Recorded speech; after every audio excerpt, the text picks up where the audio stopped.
ህወሓት የሚያካሂደውን ጉባኤ ወይም ህዝባዊ ስብሰባ ቀጥሎበታል። በዚህ ስብሰባ ላይ በርካታ ሐሳቦች እየተነሱ ነው። ከነዚህ ባለፈ ህወሓት በትላንትናው ዕለት ሳምንታዊ መግለጫውን አውጥቷል። በዚህ መግለጫ ውስጥ ምን አለ የሚለውን አብረን የምናየው ይሆናል። ሌሎች መረጃዎች አሉ። ሰብስክራይብ አድርጉ፣ ለብዙዎች እንዲዳረስ ሼር ይደረግ። ተከታተሉን። ወደ ቀጥታ ወደ ጉዳያችን እናልፋለን። ህወሓት በየጊዜው ሰሞናዊ መልእክት ወይም ደግሞ ሳምንታዊ መልእክት እያለ መግለጫ ያወጣል። ትላንትና የወጣው መግለጫ በእጅጉ ለጦርነት መቃረባቸውን ፌደራል መንግስቱና ህወሓት ይበልጥ ያሳየ ነው እየተባለ ነው። እንዲያውም የጦርነት ማሟሟቂያ የሚመስል መግለጫ ነው ተብሎም በበርካታ ወገኖች ዘንድ ስጋትን አጭሯል። የፌደራል መንግስቱን በበኩሉ በሚቆጣጠራቸው የመገናኛ ብዙሃን አማካኝነት ህወሓት የእርዳታ እህል ዘርፏል፣ ለእርዳታ የመጣውን እህል ሽጦ ለራሱ ጥቅም አውሏል፣ ገንዘቡን ለራሱ ድርጅታዊ አሰራር እንዲውል አድርጓል በማለት ሌሎች የተለያዩ ትችቶችም እንደ የግብጽ የትሮይ ፈረስ ናቸው የሚል ከባድ ትችቶች እየቀረቡ ይገኛሉ። እንግዲህ በትላንትናው ዕለት የወጣው የህወሓት መግለጫ ይሄ ለዚህ ምላሽ የሚሰጥ የሚመስል ነው። ምክንያቱም በአጠቃላይ የፌደራል መንግስቱን የሰየመበት መንገድ ከዚህ ቀደም ደጋግመን ስያሜው ላይ የምናተኩረው ስያሜው መጨረሻ ላይ የሚወልደው ወይ ጥፋት ነው ወይ ልማት ነው። ስለዚህ የፌደራል መንግስቱን የሚጠራበት ስያሜም የሚናገረው ነገር አለ። ጄኖሳይዳዊ የአብይ አህመድ መንግስት ብሎ ነው የሚጠራውና ከዛ ከስያሜው በመነሳት ነው በርካታ ሐሳቦችን ህወሓት የሚዘረዝረው። በትላንትናው ሳምንታዊ መግለጫው ላይ የትግራይ ህዝብ ህልውና ሊረጋገጥ የሚችለው በጄኖሳይዳዊው የብልጽግና ስርዓት መቃብር ላይ ብቻ ነው በማለት ህወሓት እጅግ በጣም የከረረ መልእክት አስተላልፏል። እንግዲህ ድርጅቱ ለብሔራዊ ውድመት ፈጽሞ አንበረከክም በሚል ከእሁድ ጀምሮ እስከ ሐምሌ 19 ድረስ ይቀጥላል የተባለለትን ጉባኤ መሪ ቃል በመጠቀም ባወጣው መግለጫ በትግራይ ህዝብ ታወጀ ያለውን የዘር ማጥፋት አደጋ አሁንም አልበረደም፣ እንዲያውም እየጠነከረ መጥቷል ሲል ነው የወቀሰው። ህወሓት በመግለጫው ላይ ጠቅላይ ሚኒስትር አብይ አህመድን የዘር ማጥፋት ፈጻሚ አምባገነን በማለት ጠርቷል። በመጀመሪያ ላይ እንደጠቀስ ነው ስያሜዎች የመጨረሻ ፍሬያቸውን ያሳያሉ። እናም ይሄ ስያሜ ለጦርነት ምን ያህል የተቃረቡ መሆናቸውን እንደሚያሳይ መገመት የሚቻል ነው። የፌደራል መንግስቱንም በአንድ ሰው ወይም ደግሞ በአንድ አመራር ስም መጥራትም ይህን የሚያመላክት ነው። ጠቅላይ ሚኒስትሩ የሰላም የውይይትና የድርድር አማራጮችን ሁሉ በመዝጋት የትግራይን ህዝብ እንደ ህዝብ የማጥፋት እቅዳቸውን ለማሳካት እየተንቀሳቀሱ ነው ሲል ነው ህወሓት የከሰሰው። አጋጠመን ያለውን የህልውና አደጋ ለመመከት ከህዝብ ጋር እየተወያየ ሆኖ ያለው ህወሓት መፍትሄውም የውጭ ኃይልን መጠባበቅ ሳይሆን የውስጥ አቅም ማጠናከር ነው ብሏል። በመሆኑም የችግሩ ዘላቂ መፍትሄ ኃይልን ተጠቅሞ ለማጥፋት የሚንቀሳቀሰውን ስርዓት በመመከትና በማሸነፍ በመቃብሩ ወይም ደግሞ በውድቀቱ ላይ እንደሚረጋገጥ ሙሉ ስምምነት ላይ ደርሻለሁ። ለዚህም የትግራይ ሰራዊት ወይም ቲዲኤፍ በሰው ኃይልና በሎጂስቲክስ እንዲጠናከር ህዝቡም እንደቀድሞው ደጀንና ግንባርን በማስተሳሰብ መስዋዕትነትን ለመክፈል ተዘጋጅቷል ሲል አመልክቷል። ህወሓት ተመሳሳይ አደጋ ካጋጠማቸው ሌሎች ኃይሎች ጋር መዋቅራዊ ጥምረት ወይም ወዳጅነት በመፍጠር የሚደረገውን ትግል ሙሉ በሙሉ እንደሚደግፍ ሲያስታውቅ፣ ከዚህም በተጨማሪ የጠላት ተላላኪ ያላቸውንና በድርጅቱ አባባል ብሔራዊ ክህደት የፈጸሙ አካላትን አጥብቆ እንደሚያወግዝ አመልክቷል። የተታለሉ ያላቸውንም የትግራይ ተወላጆችን መክረውና ዘክረው ወደ ህዝባቸው ትግል እንዲቀላቀሉ የማድረግ ኃላፊነቱን እንደሚወጣ ነው ቃል የገባው። ይህ መግለጫ የትግራይ ሰራዊት የተባለውን ወይም ቲዲኤፍ ብሎ ራሱን የሚጠራው ኃይል ራሱን በሎጂስቲክስ እና በሰው ኃይል በወታደራዊ አፈሳም ሆነ በግዳጅ መዋጮ እንዲያጠናክር አቅጣጫ ተቀምጦ እየተሰራ እንደሚገኝና በዚህ ክረምት ውስጥ ጦርነቱን ለመጀመር እንቅስቃሴ እየተደረገ እንደሚገኝ ከሚደረጉ ስብሰባዎችና አሁን ካነበብነው የህወሓት ትላንትና ያወጣው ሳምንታዊ መግለጫ ላይ መረዳት ይቻላል።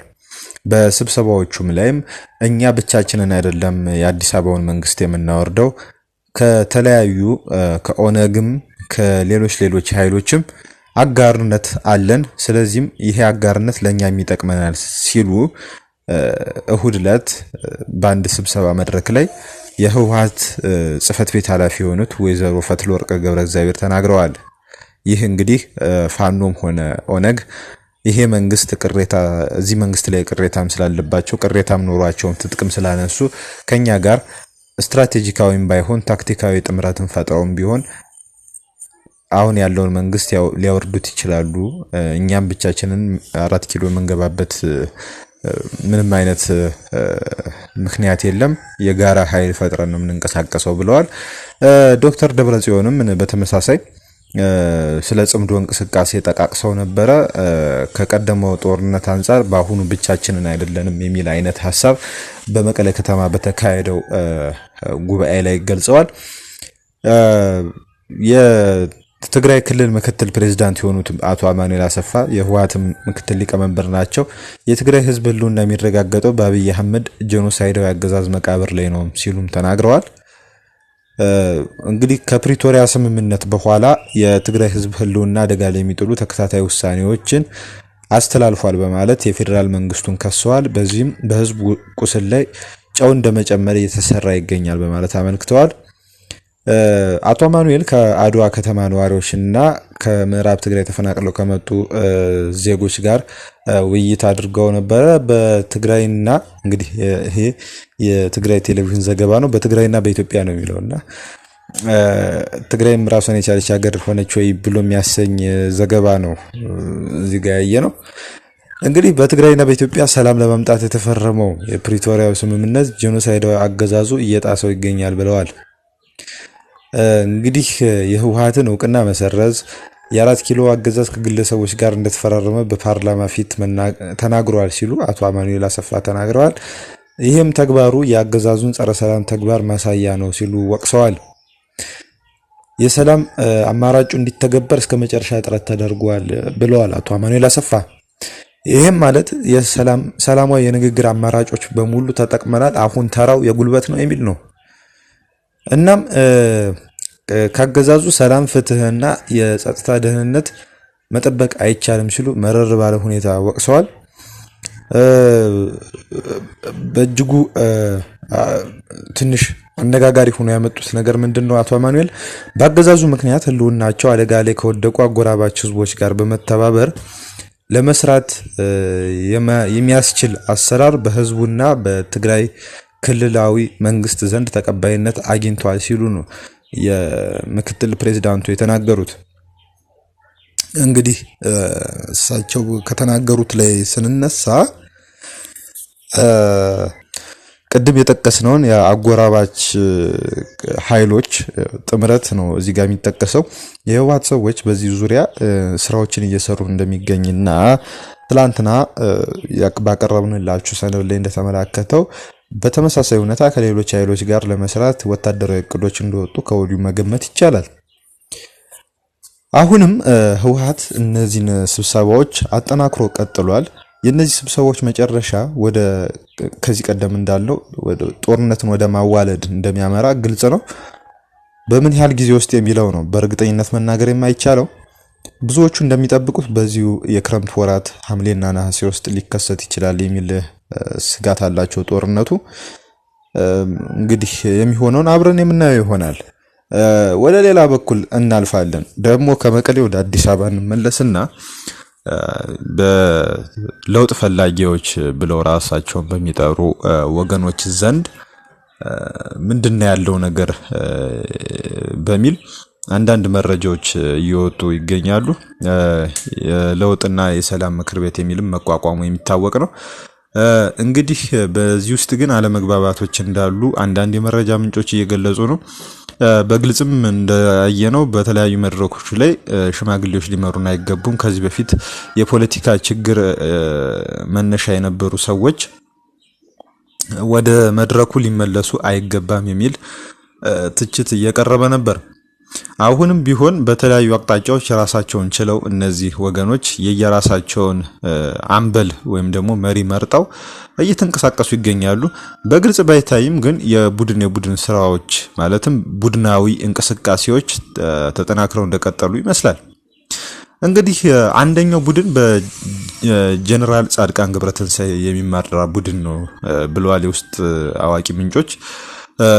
ከወታደራዊ አመራሮች ውስጥ አቶ ጉሽ ገብረ፣ ከበደ ፈቃዱ፣ ወዲ አባተ፣ ንጉስ ወይም አቦይ ተብለው የሚጠሩት ወታደራዊ አዛዦች ወይም ቲፒኤፍ ውስጥ ተቀላቅለዋል። የትግራይ የሰላም ኃይል ውስጥ ገብተው እየሰሩ ነው ወይም እየተንቀሳቀሱ ነው የተባሉ ወታደራዊ አመራሮች ሲኖሩበት፣ ፖለቲከኞች ደግሞ እንግዲህ ቅድም የጠቀስነው የትግራይ የሰላምና የለውጥ ምክር ቤት ከተባለ ውስጥም ደግሞ ዶክተር ደጀን አብርሃና አቶ ዮሴፍ በርሀ እንደሚገኙበት ተናግረዋል።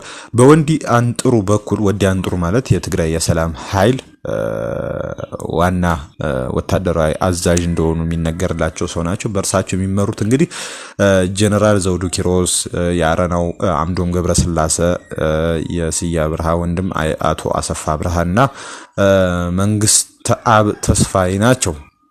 በሶስተኛው ቡድን በረሃ ባራሂ የሚመራ ነው የተባለ ሲሆን መሪውም በረሃ ባራሂ እንደዚሁም ከሱ ስራ ያሉት ተስፋይ ንጉስ ወይም ተስፋይ ራያ፣ ረዳኢ ዋዩ፣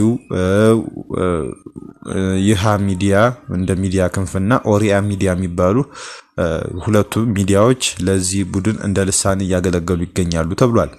በጌታቸው ረዳ በኩል የሚመሩት ደግሞ እነ ሀፍቱ ኪሮስ፣ ጸጋዬ ገብረ ተክለ፣ ብርሃነ ገብረ ኢየሱስ፣ ፕሮፌሰር ክንደያ ገብረ ሕይወት፣ ነጋ አሰፋ፣ አልማዝ ገብረ ጻዲቅ፣ አታክልቲ ኃይለ ሥላሴ ናቸው ተብሎ እየተነገረ ይገኛል።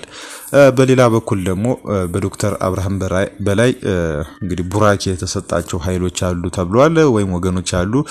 አንደኛው የትግራይ ትውልድ ፓርቲ ወይም ደግሞ ውድብ ወለዶ የተባለው፣ ቀጥሎም ጣዕመ አረዶም፣ ኬሪያ ኢብራሂም፣ ዶክተር ሽሻ ያማረ፣ አቶ ሰለሞን ትኩኡ፣ ጉሽ ግደይ ናቸው ተብሏል።